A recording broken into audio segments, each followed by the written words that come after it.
Assalamualaikum warahmatullahi wabarakatuh. Selamat pagi semuanya.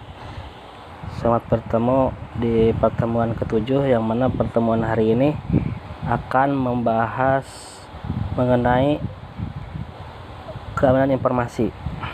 Nah, untuk pertemuan 7, 8, 9, dan 10 kita akan melakukan perkuliahan secara online. Nah, kenapa secara online? Karena merupakan keputusan dari Rektor Universitas Raharja untuk pertemuan 7 sampai 10 digunakan secara online. Nah, menanggapi dengan adanya virus corona yang sedang mewabah, jadi untuk menghindari terjadinya penularan, makanya sekarang kita akan melakukan kuliah online. Nah, di sini kita akan membahas mengenai keamanan informasi. Nah, untuk keamanan informasi itu sangat penting, kita sangat membutuhkan gitu kan, karena informasi itu bisa menghasilkan semacam uang gitu ya, menghasilkan untuk apapun itu dari informasi gitu. Kalau tanpa informasi atau informasi yang salah, informasi yang bohong, yang bisa jadi mencelakakan orang lain, gitu, membahayakan orang, gitu ya. Nah, makanya bagaimana kita harus bisa menjaga informasi supaya bisa aman, gitu. Jadi tidak terjadi pencurian, tidak terjadi informasi yang tidak sesuai, gitu. Nah, untuk keamanan informasi, jadi menggambarkan usaha untuk melindungi komputer dan non peralatan komputer, fasilitas, data dan informasi dan penyalahgunakan oleh orang yang tidak bertanggung jawab. Nah, jadi penyalahgunaan itu bisa kita hindari gitu kan.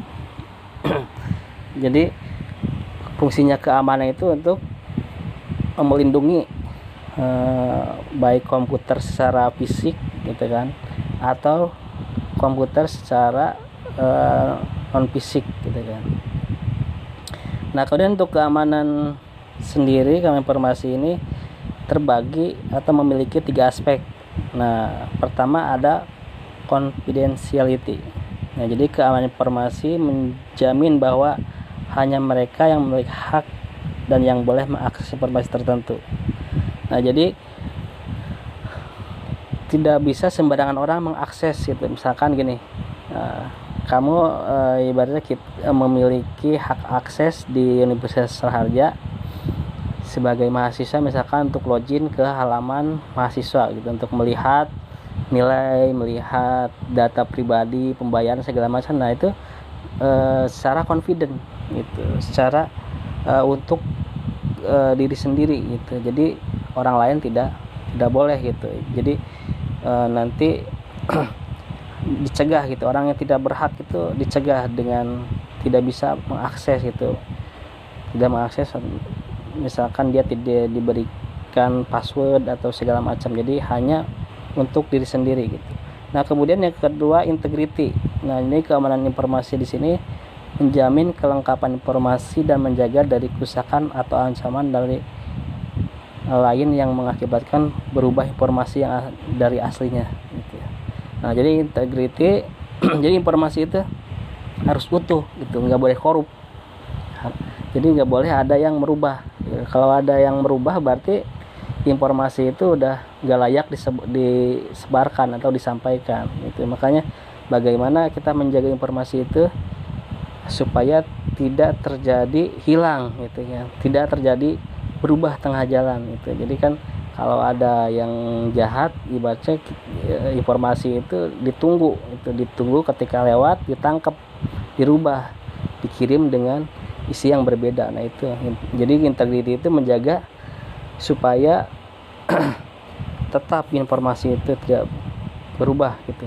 Nah, kemudian availability, ini keamanan informasi menjamin pengguna dapat mengakses informasi kapanpun tanpa ada gangguan dan tidak dalam format yang tidak bisa digunakan. Jadi setiap saat mau mengakses ada tersedia gitu. Jadi misalkan bisa diakses 24 jam, misalkan tengah malam nih mau lihat informasi, misalkan nih secara online nih perkuliahan kan, mau dilihat tengah malam bisa. Jadi availability informasi itu tersedia gitu. Jadi tidak terbatas. Jadi setiap yang orang yang berhak mengakses, orang yang bisa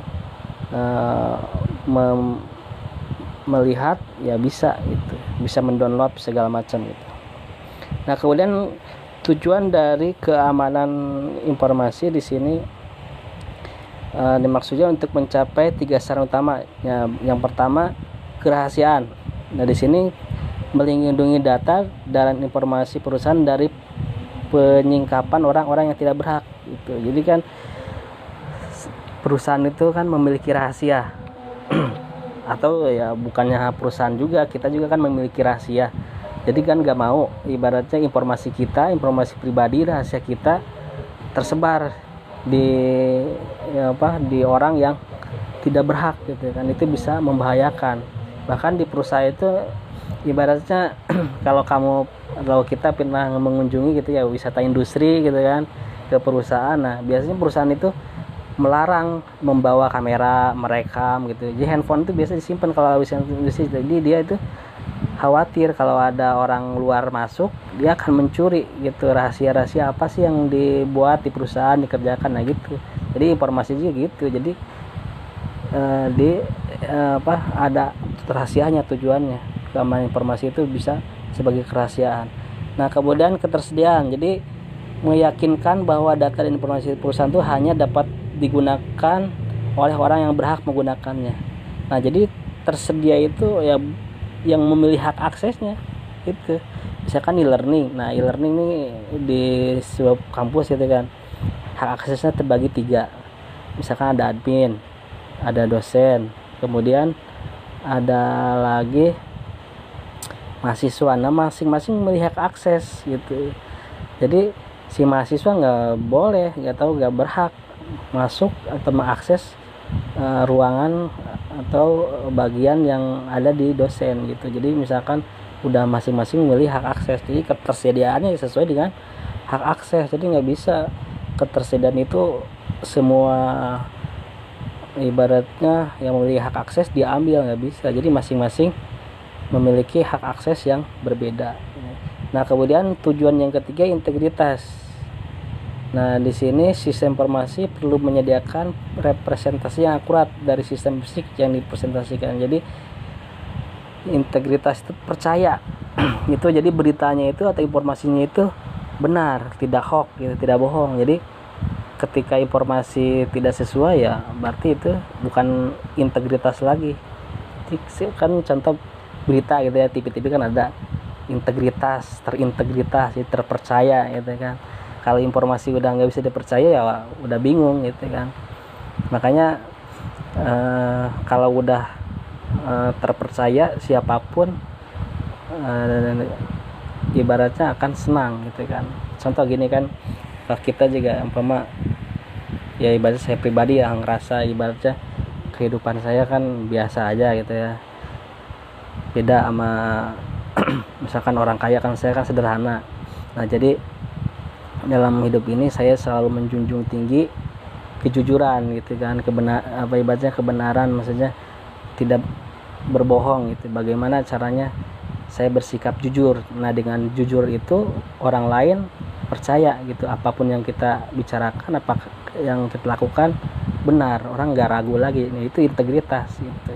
Jadi bagaimana orang percaya gitu kan. Jadi ibaratnya kejujuran itu emang harus kita junjung tinggi, karena tanpa adanya kejujuran ya udah susah. Ibaratnya perusahaan itu kalaupun kamu sudah bekerja ataupun yang belum gitu kan, kalau menerima kerja itu perusahaan tuh biasanya mengedepankan orang-orang yang jujur gitu. Kalau orang-orang pintar itu banyak, tapi kalau yang jujur, yang baik itu jarang. Makanya kalau orang jujur bisa dibuat pintar, tapi orang pintar jadi agak susah dibuat jujurnya gitu. Makanya lebih baik kita integritas kita bagus gitu, bisa dipercaya gitu. Ibaratnya jangan sampai cuci muka pakai kotoran. Itu maksudnya cuci muka kotoran itu kita udah berbuat yang curang. Nah, kalau udah kita terlihat jelek ya seumur-umur kita dianggapnya jelek gitu, walaupun kita udah tobat, udah segala macam, ya orang mengiranya gitu. Misalkan ada orang nih tertangkap mencuri gitu kan sama polisi. Nah pas lulus tetap aja dicapnya narapidana gitu, pencuri itu walaupun dia udah bertobat. Nah gitu, jadi kita jangan sampai cuci muka pakai kotoran gitu, jadi melekat gitu kan, ibaratnya kesalahan kita itu terlihat. Nah kemudian yang selanjutnya kita manajemen keamanan informasi. Nah di sini ada istilah CISO, Corporate Information System Security. Nah ini digunakan untuk orang yang berada di organisasi yang bertanggung jawab pada sistem keamanan informasi perusahaan. Nah jadi di sini udah ada organisasinya gitu kan. Jadi kalau untuk perusahaan-perusahaan itu udah ada jaminan gitu, bagaimana mengamankan sebuah informasi. Nah kemudian ada juga istilah baru CIO ini untuk melaporkan kepada CEO dan mengatur suatu unit jaminan informasi. Jadi ini di perusahaan biasanya ada trainingnya gitu kan, ketika perusahaan mengelola sebuah informasi pasti pegawainya itu ya diberikan training gitu. Nah kemudian manajemen keamanan informasi di sini atau ISM terdiri dari 4. Nah pertama, identifikasi threat atau ancaman yang dapat menyerang sumber daya informasi perusahaan. Jadi dianalisa dulu, identifikasi nih, misalkan di perusahaan ini yang akan menjadi ancaman apa aja. Jadi ketika membuat suatu perusahaan gitu ya, jadi pasti dianalisa dulu bagaimana nih ancamannya. Jadi setelah diketahui nanti kan bisa ditanggulangi gitu kan. Ibaratnya ada pepatah bilang kan, lebih baik mencegah daripada mengobati. Nah gitu. Nah sekarang ya sama, virus corona juga dicegah. Jadi kita jangan pergi kemana-mana dulu supaya tidak terinfeksi gitu, terkena penularan gitu. Nah itu mencegah gitu kan, lebih baik mencegah.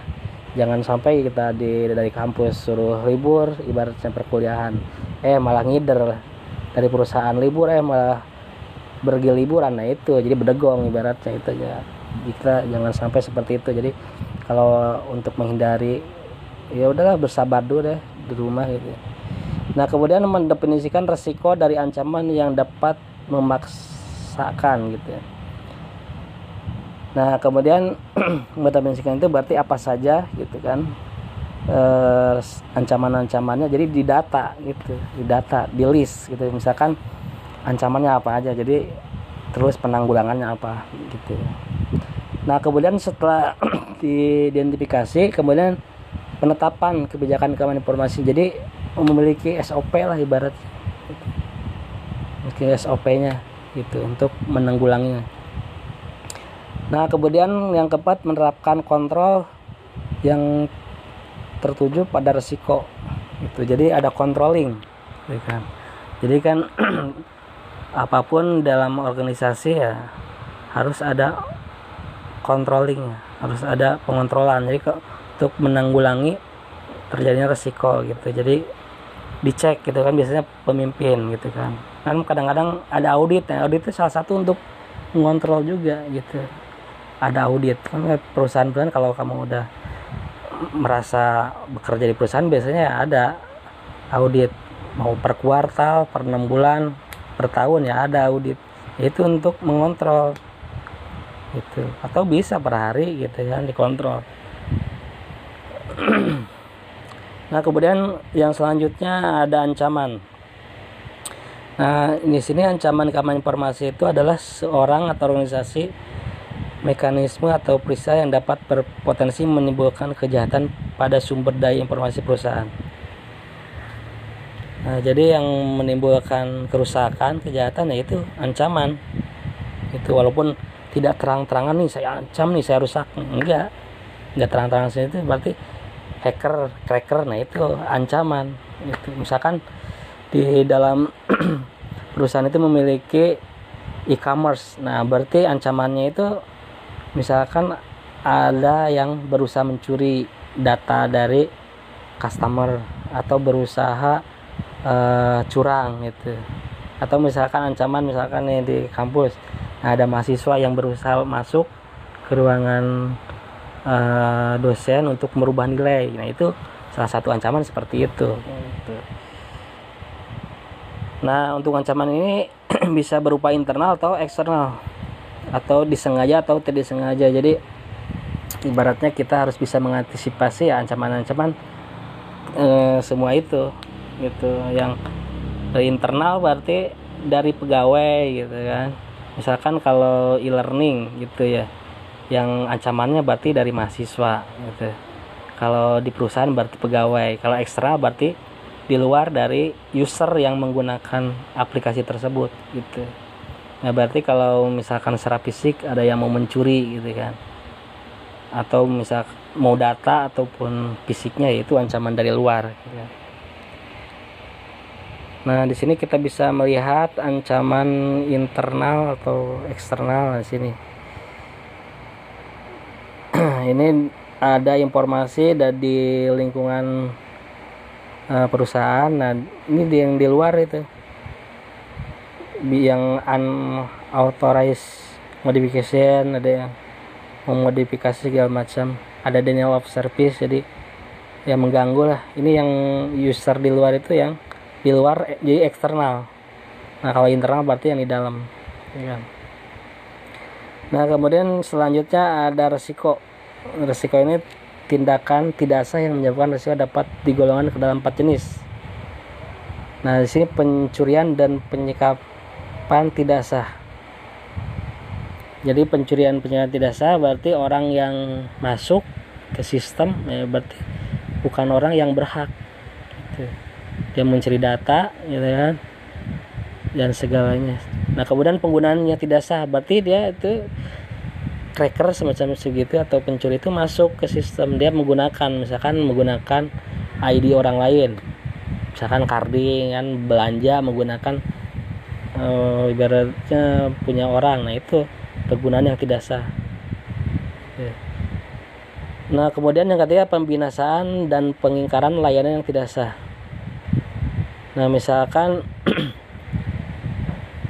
jadi dalam sistem itu ada yang masuk gitu, hacker, kemudian dia memodifikasi isinya, kemudian layanannya berubah gitu. Bisa aja dia merubah informasinya itu masuk ke database pencuri itu. Jadi ketika kita login, menginputkan informasi pembayaran segala macam, ternyata masuknya enggak ke sistem yang benar gitu, jadi diganggu. Nah kemudian modifikasi yang tidak sah, misalkan modifikasi secara tidak sah itu gini. Jadi kamu nih sebagai mahasiswa misalkan pas melihat nilainya itu ternyata dapat C gitu ya. Nah kemudian masuk ke sistem, nah kemudian merubah yang tadinya C jadi A. Nah itu berarti modifikasi yang tidak sah. Seharusnya kan tidak berhak untuk merubah. Nah kamu merubah sendiri, nah itu. Nah kemudian ancaman yang paling terkenal, nah ini sebuah virus. Nah sebuah virus adalah sebuah program yang komputer yang dapat mereplikasi dirinya sendiri tanpa pengetahuan pengguna gitu. Jadi dengan adanya virus ya bisa mencuri data, merusak gitu ya, segala macam. Nah gitu, ini sangat berbahaya. Jadi bukan hanya orang aja yang kena virus, komputer juga sama gitu ya. Nah kemudian serangan worm, jadi dapat mereplikasi dirinya sendiri tanpa sebuah sistem, tapi dapat memecahkan salinan dengan sendirinya oleh email gitu. Jadi dia menyerang email ya kan, dia menyalin dari email. Nah kemudian Trojan Horse. Nah Trojan Horse itu tidak dapat mereplikasi maupun mendistribusikan diri sendiri, distribusi terpenuhi oleh para pemakai yang mendistribusikan sebagai aktivitas. Ya jadi ketika digunakan dia akan menghasilkan suatu perubahan yang tidak dikehendaki dalam kemampuan sistem. Jadi sistem itu akan bekerja dengan berbeda, nggak sesuai dengan sistem yang dibuat, itu namanya Trojan Horse. Nah kemudian keamanan informasi dari pencurian data. Nah di sini untuk melakukan pengamanan terhadap sebuah informasi, maka kita juga harus mempelajari berbagai macam bentuk ancaman yang mungkin terjadi gitu.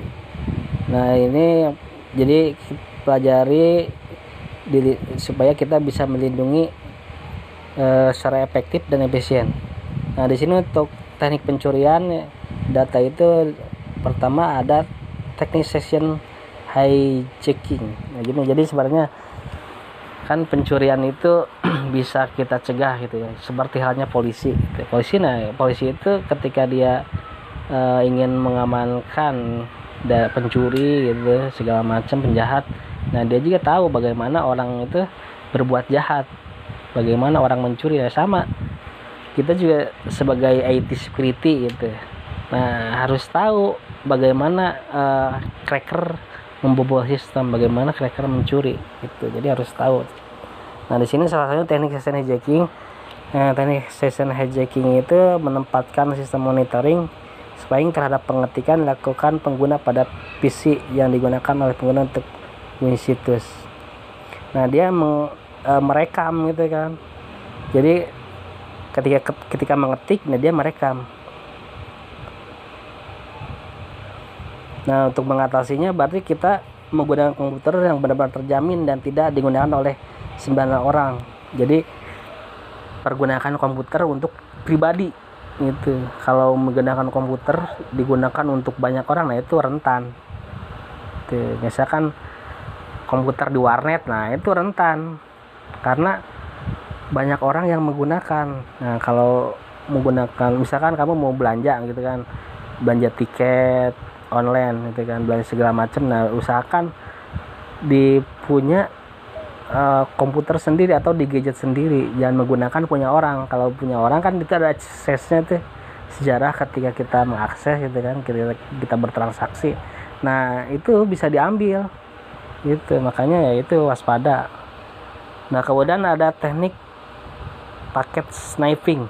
Nah ini teknik hacker melakukan monitoring atau penangkapan terhadap paket data yang ditransmisi dari komputer klien ke web server pada jaringan internet. Nah jadi untuk cara mengatasinya enkripsi, jadi penyediaan paket pada data dan komputer. Nah jadi di sini kita dimonitor terus, jadi ketika melakukan aktivitas itu, kalau paket sniping itu jadi terus dipantau kayak sniper kan. Sniper itu kan ketika membedik menembak itu berarti kan dipantau dulu. Nah ini sama sniping itu, jadi diintai dulu, kita dimonitor terus gitu. Makanya cara mengatasinya ya supaya biar tidak terlihat berarti di encrypt, disembunyikan gitu kan. Sekarang banyak tuh aplikasi yang bisa untuk encrypt. Nah kemudian di sini ada beberapa teknik pencurian data dan cara mengatasinya. Nah pertama ada teknik DNS spoofing. Nah di sini pada teknik ini hacker atau cracker berusaha untuk membuat pengguna mengunjungi situs yang salah sehingga memberikan informasi rahasia kepada pihak yang tidak berhak. Nah misalkan di sini, misalkan kan dalam server e-commerce asli itu www.clickbca.com. Nah misalkan yang aslinya. Nah kemudian cracker itu membuat situs palsu, misalkan www.click_bca.com atau www.clickbca.org. Nah ini kita mengklik halaman yang palsu. Nah kita memasukkan ibaratnya nomor ATM, nomor kartu kita, segala macam, ID, password. Nah ini bisa diambil, digunakan yang oleh cracker itu untuk mencuri uang kita. Nah gitu, makanya ketika kita mau mengakses itu harus dilihat dulu benar nggak nama situsnya itu gitu. Jangan sampai kita membuka situs yang palsu, yang the past gitu kan, yang palsu. Nah untuk cara mengatasinya di sini kita melengkapi digital certification pada situs asli.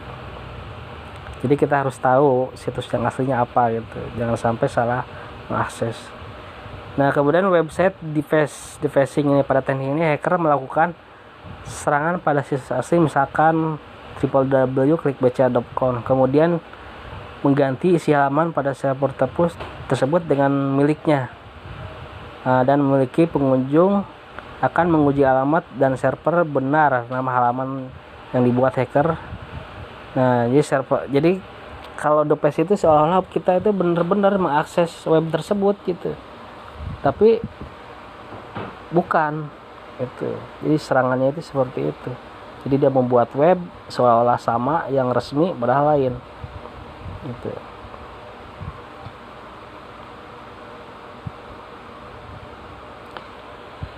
Nah, kemudian contoh dari keamanan informasi antara lain ada physical security. Jadi ini keamanan informasi yang fokuskan pada strategi untuk mengamankan individu, anggota organisasi yang secara fisik.